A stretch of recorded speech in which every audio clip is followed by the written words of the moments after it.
Hey guys, Батшиг байна. Өнөөдөр би та бүхэнд pure function гэдэг зүйлийн талаар ярих гэж байна. Сүүлийн бид нэр одоо зурагтаар интернетээр радиоор нь хаасаагүй цэвэр агаар гэдээ ярьдаг болсон, аюу их сонсдог болсон. Одоо агаар их бохирдож байна. Яндангийн утаа, машины утаа, үйлдвэрийн утаа гэж янз янзын зүйлсээс болоод агаар маань их бохирдож байна гэж цэвэр агаар бол хүний бие сайн, бохир агаар бол одоо муу гэсэн утгатай ер нь бол цэвэр агаар бидэнд бол илүү сайн гэж ярьдаг болсон. Яг үүнтэй адилхан тэгвэл pure function гэдэг нь цэвэр function гэсэн. Цэвэр function гэдэг нь бол компьютерийн шинжилгээ ухаанд бид нэр одоо цэвэр function, pure function гэж ярьдаг. Тэрнийг юу гэсэн үг вэ гэхээр өнөөдөр бид нэр бол энэ хүүхдийн бол pure function гэж яг юу хэлээд тэр зүйлийн талаар ярих болно. Тэгтээ би яг одоо энэ node emulator ажиллуулж байна. Одоо энэ server-side node JavaScript. JavaScript дээр type of гэж operator байдаг. Type of гэдэг нь болохоор ямар data type бэ гэдэг одоо энэ ард талд нь байгаа датаныхаа type-ийг хэлж өгдөг байгаа. Одоо би type of 1 2 3 гэсэн. Тэнгүү type of number гэж энэ type of operator string одоо hello world type of in string. Тэгвэл JavaScript дээр null гэж data type байдаг. Энэ бол JavaScript-ийн бас нэг сонин зүйл. JavaScript дээр type of null гингүүд object гэж гарч ирдэг. Уул нь бол энэ бол буруу. Null гэдэг нь бол одоо хоосон гэсэн утгатай data type. Энэ бол object бол биш. Null бол уул нь бол миний эндээс хүсчихсэн зүйл бол null гэсэн ийм гарч ирээсэй гэж хүсчихсэн. Хэрвээ би type of undefined буснаа зөвлөж чинь type of object type of array object in зөв type of function string manual function. Гэхдээ type of null гэсэн чинь object энэ бол жоохон буруу. Гэхдээ би яг одоо энэ function бичээ. Ямар нэгэн одоо би хамгийн ихний миний бичиж байгаа function маань болохоор is null гэдэг function. Энэ маань болохоор ганц аргумент авна. Тэр маань ямар нэгэн data type байх болно. Тэгээ return value equals null. Энэ маань triple одоо 3 equals strict гэж шалгана. Тэгэхгүй бол энэ дээр би null equals 2 тавиад undefined гэвэл true үндснээр энэ бол буруу. Хэрвээ би буруунд зүйлийг авах юм бол энэ false энэ хоёр өөр зүйлээ. Одоо би яг энэ function бичээ сэвэлжтэй. Сэвлээд require тэгтээ энийг би ихлээр export хийх хэрэгтэй байна гэсэн юм. Одоо exports is null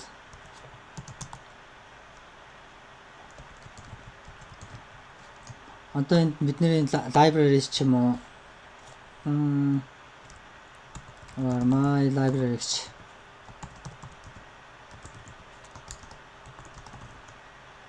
require pure function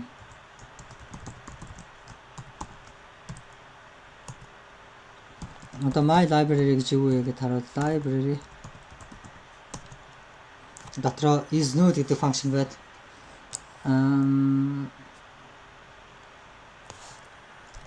Одоо би is null гэдэг бигтэй my library is null гэж бичээд тэрхий урт байгаа ч бас би is null гэдэг нь нэг variable болгоод my library is null and is null get undefined false нэг хоёр false string false хэрвээ null гэдэг өгөх юм бол is true энэ бол null байна. Data type нь ямар нэгэн variable үсгээд my var тэнцүү null Одоо is null so my var true. Okay. My var одоо 1 2 3 is null my var false. Одоо энэ library дээр бид нэр дахиад нэг дараагийн function гэмжиж is object. Object-тэй бид нэр яаж шалгах вэ гэхээр type of value equals object.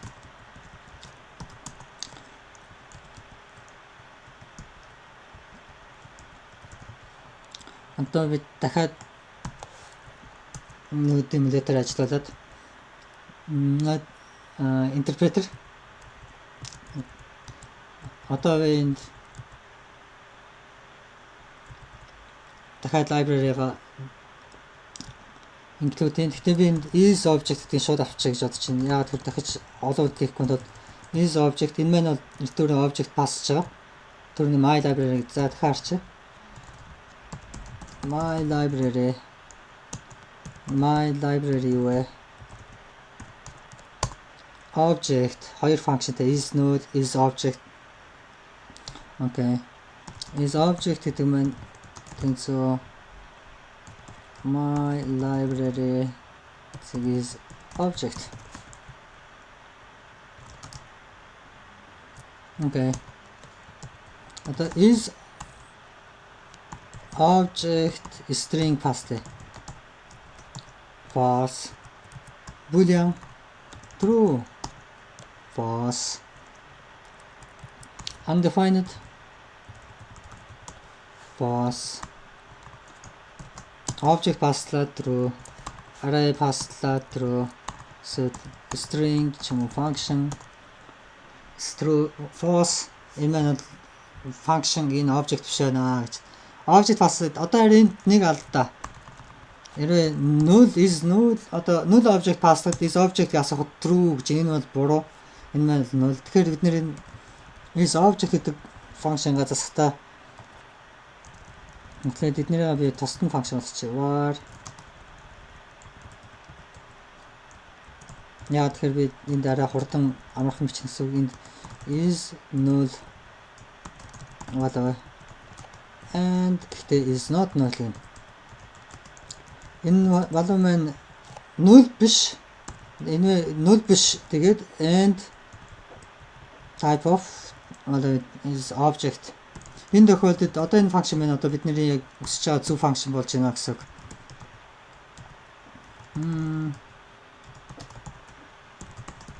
Is null equals за энэ ECMAScript таваар чи.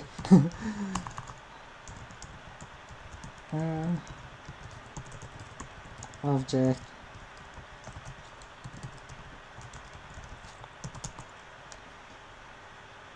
Okay. Одоо бид хоёр function толсон энэ library-га тавьчих гэж байна. Utility жижигхэн utility function library гэх юм. Дахиад одоо энэ тохиолдолд is object and so require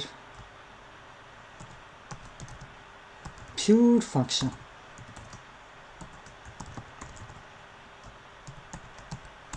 It is object.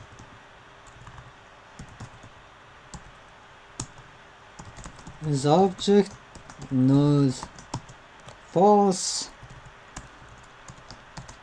Одоо is object гэдэг function маань зөв ажиллаж эхэлж байна. Гэхдээ эндээс харах юм бол pure function гэж юу гэлдэг вэ гэхээр хоёр зүйлсээс хамаарна. Pure function гэдэг маань олзоод нь pure function principle одоо яг гэдэг pure function гэж яг юу гэх юм бол ерөнхийдөө бол нэгдүгээрт нь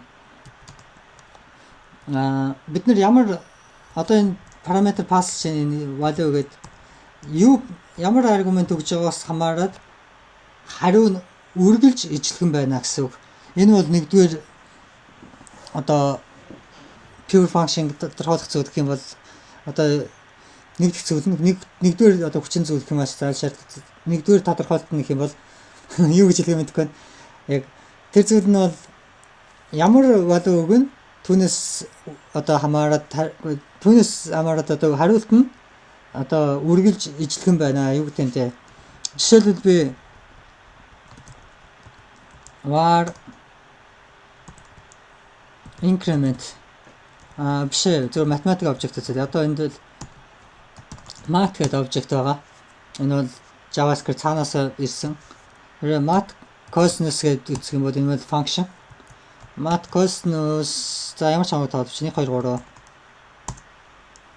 хасах 0 яри одоо энэ cosines гэдэг function ажиллаж байна. Дахиад би энэ function гिचнээ одоо дооц үл хамааран хариун дандаа ижилхэн ирж байгаа. Энэ мань бол одоо pure function. Математикийн оператор бол бүгдээрээ pure function байгаа. Одоо би энэ increment гэдэг function ус бичээд value return value equals 1. Энэ мань бол одоо pure function. Энэ бол ямар одоо би increment гэдэг function дуудаад 0 гэдэг дуудах юм бол энэ хариу үргэлж 1 гарч ирэх болно. Энэ function би хичнээн удаа дуудаж байгаас үл хамааран хариу үргэлж 1 байна. Хоёрдугаар одоо энэ бол нэгдүгээр хүчин зүйл өгсөн параметраас хамааран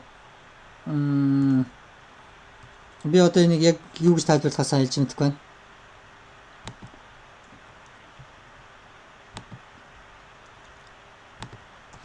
Pure function wiki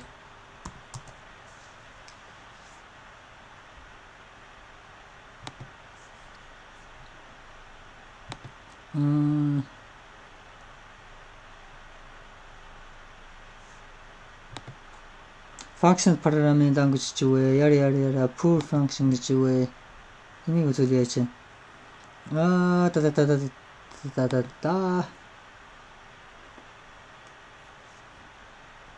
then одоо the function always evaluates the same result яри энэ бол одоо бидний энэ хэлэх гээд байгаа зүйл нэгдэх зүйл нэ гэж ямар дата өгнэг түүнээс хамаарат хариулт нь үргэлж иржлэгэн байна. Одоо энэ function гिचнээ дуудсан. Энэ маань бол одоо pure function-гийн нэгдэх хүчин зүйл нь хоёр дахь хүчин зүйл нь юу гэхээр энэ function маань дотроо ямар нэгэн одоо secret зүйлс нуусан зүйлс бол байхгүй байна гэсэн. Ямар нэгэн зүйл library ч юм уу одоо энэ зүйлс дандаа function-ууд ихэвчлэн API-уд доторх юмаа нуугаад ингээд одоо зөвхөн public API-аар гаргасан байдаг. Дотор нь зарим юм яг явуулж бүүмэд HTML ягаар ажиллаад дуусчдаг. Дотроо ямар нэгэн variable байхгүй одоо юу гэдэг local variable. Тэгээд хэрвээ энэ value гэдэг нь reference байх юм бол үүнийг өөрчлөхгүй байх хэрэгтэй. Тэр мань бол side effect гэж нэрлэдэг. Ямар нэгэн side effect учруулж болохгүй. Тэр мань бол одоо pure function. Энэ is object гэдэг нь бол одоо яг эндээс харахад бол гэдэг дотроо ямар нэг нуусан гэж хэлээд байгаа нь одоо ямар нэгнээс хамааралтай гэсэн үг. Би тэрнийг хэлээд байгаа сайн. Энэ мань бол жинхэнэ pure function. Is нь гэдэг нь харин is object гэдэг нь бол impure function. Энэ бол pure биш одоо function гэсэн үг. Impure function. Яагаад энэ is object гэдэг function маань pure function, civil function биш болцсон бэ гэнгүүт дотроо энэ маань is node гэдэг function-аас хамааралтай байгаа. Хэрвээ би энэ is node гэдэг function delete чих юм бол энэ function одоо юу гэнэ гэсэн үг. Ажиллахгүй. Эсвэл бид энд is node гэдэг function өөрчилж болно. Одоо юу гэдэг энд value өгөөд return үргэлж төр юу ч гэсэн хамаагүй дандаа always true. Энэ null биш одоо өөр юм ирсэн ч гэсэн юу байсан хамаагүй. Энэ function үргэлж return true. Ингэсэн тохиолдолд энэ object одоо энэ is object гэдэг function маань бас буруу ажиллаж эхэлнэ. Яа тэгэхээр бидний одоо энэ төрөг нь харсан is node дээр null гэдээ пасс хийх юм бол энэ is null биш тохиолдолд гэж байгаа. Гэхдээ энэ маань бол одоо ямар нэг юм өгөхөлгөнд дандаа төрүүдэд одоо энийг бол юу ч яасан is false гэчихэд энэ одоо is object гэдэг function маань буруу ажиллаж эхэлчихсэн. Is object гэдэг удангууд яа тэгэхээр is node гэдэг function руу ажиллуулангууд энэ function нь үргэлж false гэдэг юм гэж байгаа. Энэ маань null мөн байсан ч гэсэн энэ маань false гэдэг хариу өгж байна гэсэн. Үүнээс хамаарат энэ function манаас буруу ажиллаж эхлэх бололцоо болж эхэлнэ гэсэн. Хин нэгэн хак юм уу нөхөр энэ function-ыг өөрчлөлт хийвэл тэгэхээр энэ function маань is node гэдэг function-гаас бол хамааралтай болж чинь энэ function. Тэгэхээр энэ бол pure function биш ээ гэсэн. Хэрвээ энэ function цэвэр одоо pure function болгоё гэх юм бол value not equals null. Ингэсэн тохиолдолд одоо энэ object гэдэг function маань pure function болж байна гэсэн. Энэ бол одоо жигнэс pure function. Increment гэдэг нь pure function. Энэ value хэд байна түүнээс хамаарат дандаа нэгийг нэмүүлээд өгч байгаа. Тэгтээ энэ increment гэдэг нь хоёр дахь одоо нэг pure function гэвэ. Эндээс харъя pure function яра following statements called pure function principle гэж би энд бичсмээр. Principle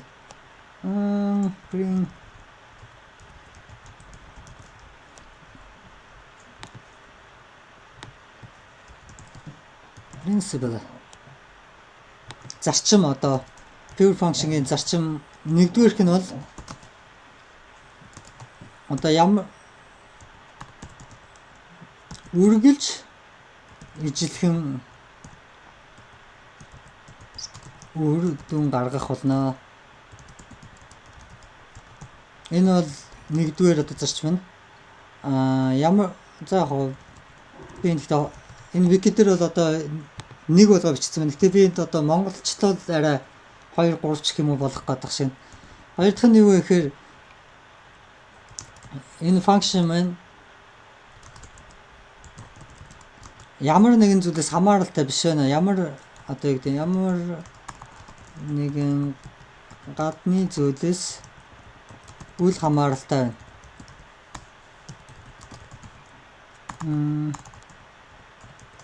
Энэ маань бол хоёр талд хүчин зүйл. Хэрвээ би return is node гэдэг одоо төрний байдлаар is not null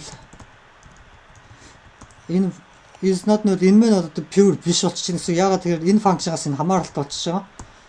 Тэгэхээр pure function гэдэг маань бол ямар нэгэн гадны зүйлээс үл хамааралтай байна. Энэ бол хоёр дахь хүчин зүйл нөгөө. Гурав дахь одоо сүүлийн хүчин зүйл нь гэх юм бол no side effect гэж. Side effect. Энэ бол бүр маш чухал. Ямар нэгэн side effect гэдэг нь одоо increment гэдэг function арай өөрчлөлт. Одоо бид нэр ийшээ reference var counter гэдэг object үсгээд тоолагч number equals 0. Одоо бид counter гэдэг function паслаад одоо би энэ хоёрыг бол арилгахын цаашаа ямар ч байсан зүгээр нуучих.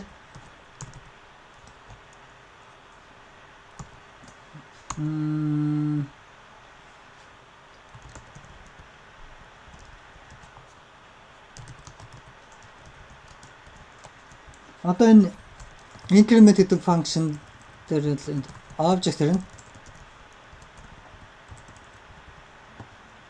энэ болохоор object number тэгээд return object. Энэ function-д одоо reference дандаа object ирнэ. Тэр object дотор байгаа number гэдэг одоо property-г нь бол үргэлж нэгээр нэмнэ гэсэн үг. Энэ function гээгцүүлнэ.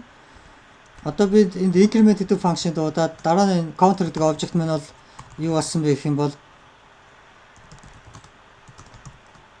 number equals 1 одоо ийм дата батсан байгаа.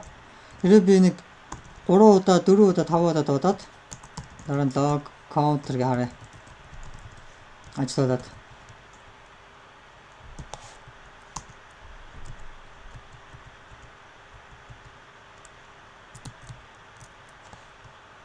бид нар одоо энэ ямар нэг илүүтэй зүйлс хэрэггүй.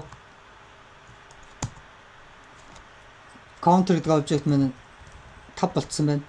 Энийг бол side effect гэж нэрлэдэг. Яагаад тэгэхээр энэ гадна байгаа зүйлсийг энэ increment гэдэг function дотор бол object гэдэг variable бол байхгүй. Энэ маань энэ parameters ирж байгаа, гаднаас ирж байгаа зүйл. Энэ гаднаас одоо pass-ын гаднаас ирсэн зүйлийг өөрчилж байна гэдэг бол энийг бол side effect гэж нэрлэдэг. Side effect гэдэг үгний тодорхойлтыг харах юм бол effect definition.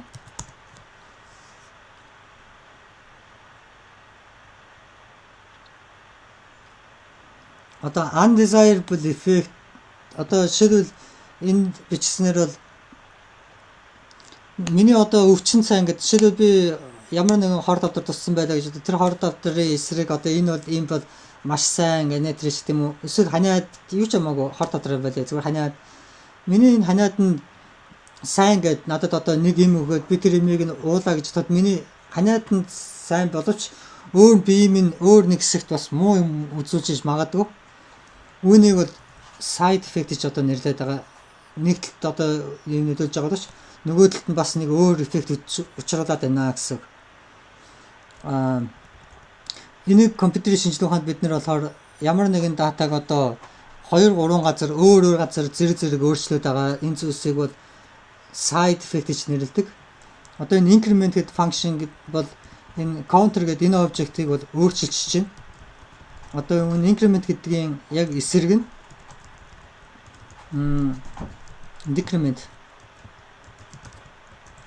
Энд болохоор хасах нэг гэдэг одоо хэд байсан тэр тооноос нэгээр хасуулж чинь. Энэ function маань бас л одоо side effect учруулж байгаа. Энэ хоёр function бол side effect учруулж байна. Соёлоо энэ counter гэдэг энэ object-ийг өөрчлөөд байгаа. Modify гэдэг. Ийм зүйлсийг одоо хизээж хийж болохгүй энэ pure function-ийн одоо 3 дахь одоо 3 дахь зарчим гэх юм уу.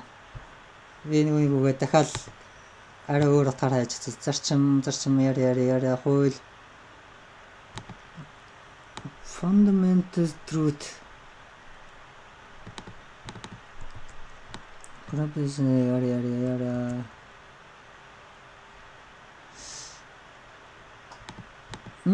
яг энийг одоо юу гэж тайлбарлах вэ? Хэрэгтэй яг зарчим монгол үгэндээ бол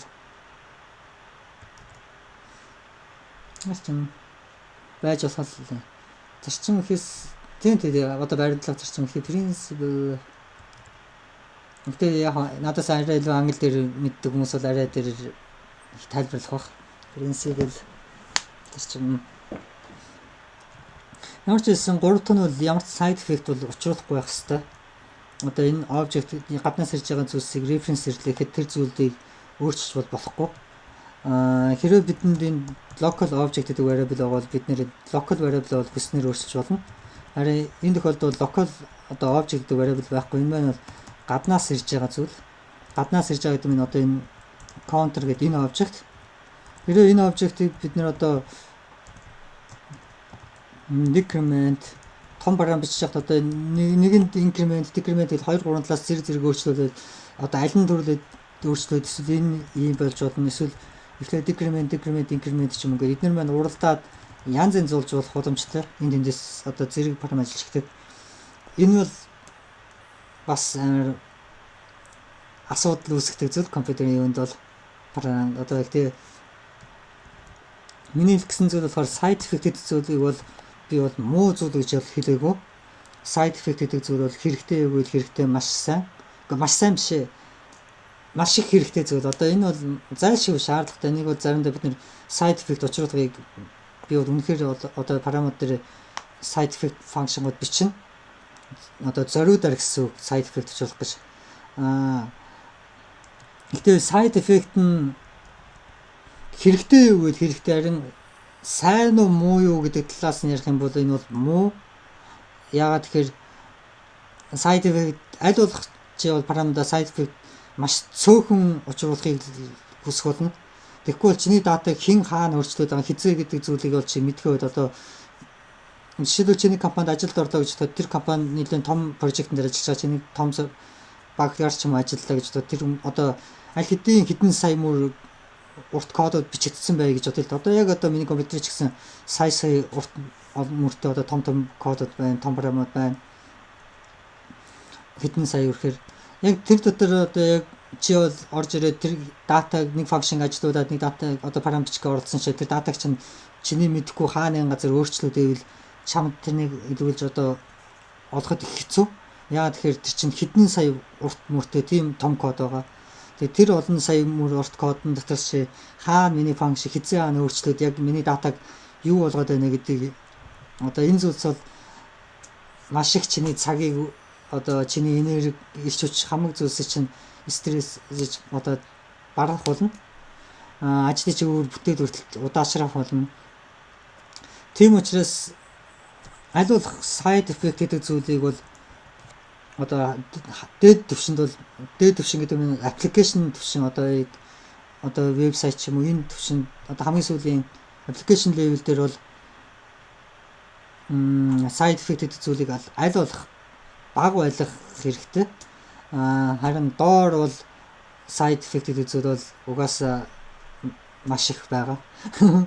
Application level биш одоо юу гэдэг library төвшөнд би одоо library бичиж байгаа хүмүүс эсвэл game engine одоо юу гэдэг арай доод төвшний одоо CPU RAM гэдэг одоо бүр доод төвшөнд тарцж ихтгэн бол чи side effect зүйлийг бол энэ бол чиний өдөр тутмын хийдэг зүйл бол байх болно.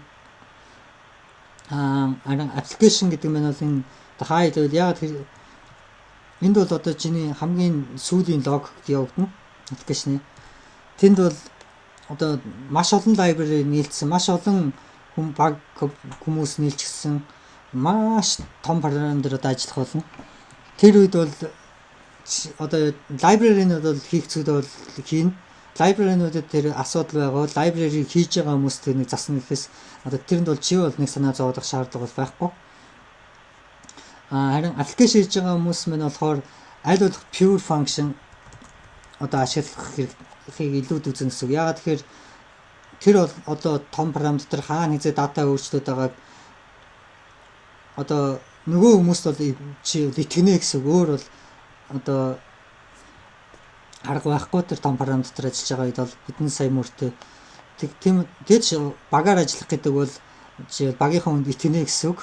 Нөгөө хүмүүстэй итгээд харин өөрийнхөө одоо хийж байгаа зүйл бол аль болох pure function одоо болохыг хүсдэг.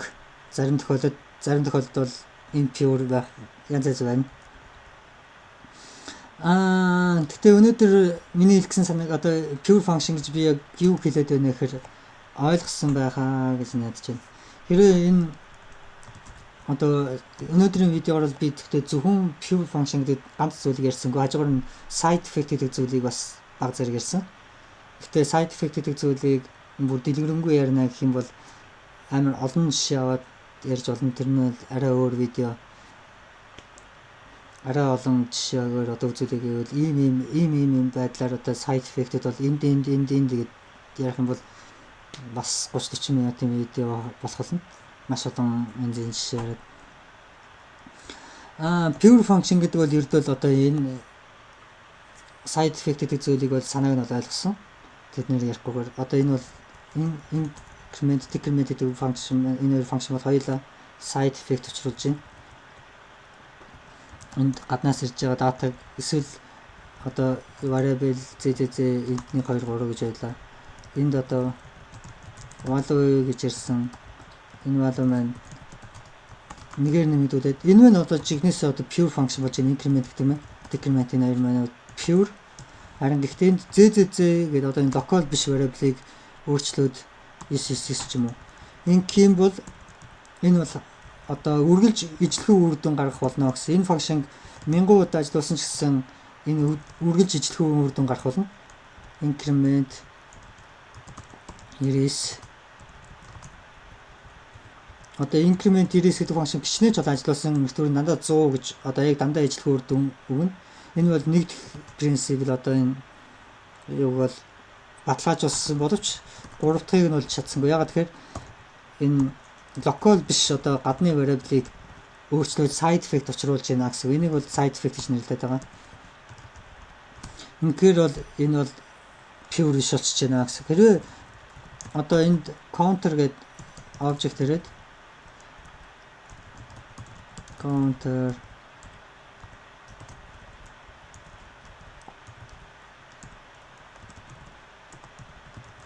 decrement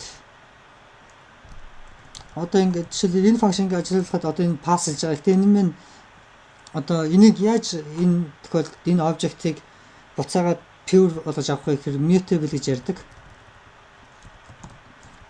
Тэрний үсэг вэ гэхээр бид нэр return одоо шинэ object үүсгэж байна гэсэн үг. Энд counter гэдэг энэ object үүсгэжсэнтэй адилхан дахиад энд шинээр object үүсгэнэ. Энэ бол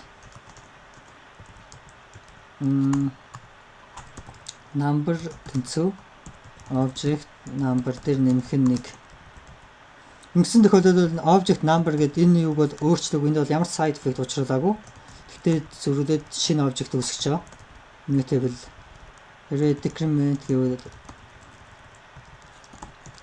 энэ гаднаас ирж байгаа юм байна бол энэ reference байсан ч гэсэн одоо энд бол return new counter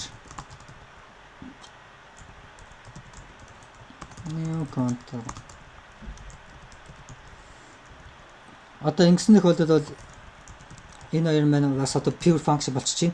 Энэ хоёр хоёулаа pure function гэсэн. Хоёр дахь маань бол энэ function ямар нэгэн гадны үйл хамааралтай гадны зүйлээс үл хамааралтай байна гэсэн. Тэр маань болохоор энэ is object гэдэг маань бол is not null value гэдэг одоо date-ийн function энэс хамааралтай болоод явчих юм бол энэ бол одоо impure function одоо zero function биш болчихж байна гэсэн. Хэрвээ энэ тохиолдолд бол дотор нь үүсгээд энэ function-а дотроо ашиглаж байгаа бол энэ бол pure function болчихж байна гэсэн. Одоо энэ яагаад тэгэхээр энэ маань бол гадны биш энэ дотор байгаа зүйл болчихж байгаа. Энэ function маань бол дотор байгаа болчихж байгаа болохоор энэ бол одоо pure function арай инким бол одоо is нүгээд энэ function гадаа ашиглах юм бол энэ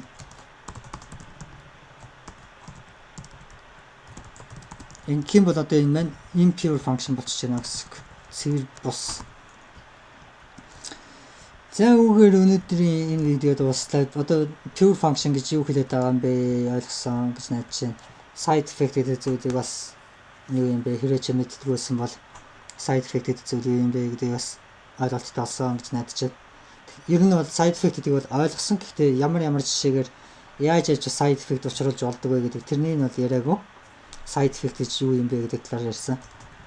Тэгэхээр side effect гэдэг зүйлийг бас өнөөдрийн видеоор мэддэг боллоо. Тэгээд хамгийн гол нь pure function гэдэг зүйл юу юм бэ? Үүнийг мэдхийн тулд side effect зүйлийг мэдэх зайлшгүй шаардлагатай болсон. Тийм учраас би side effect зүйлийг хажуугаар нь ярьсан. Тэгээд өнөөдрийн хичээл гэх юм одоо ярина. Тэ энэ хичээл энэ видео маань дуустлаа. Тэгээд сэтгэлээ бичээрэй, комент хийээрэй. Дараагийн видеоор уулзлаа баяр та.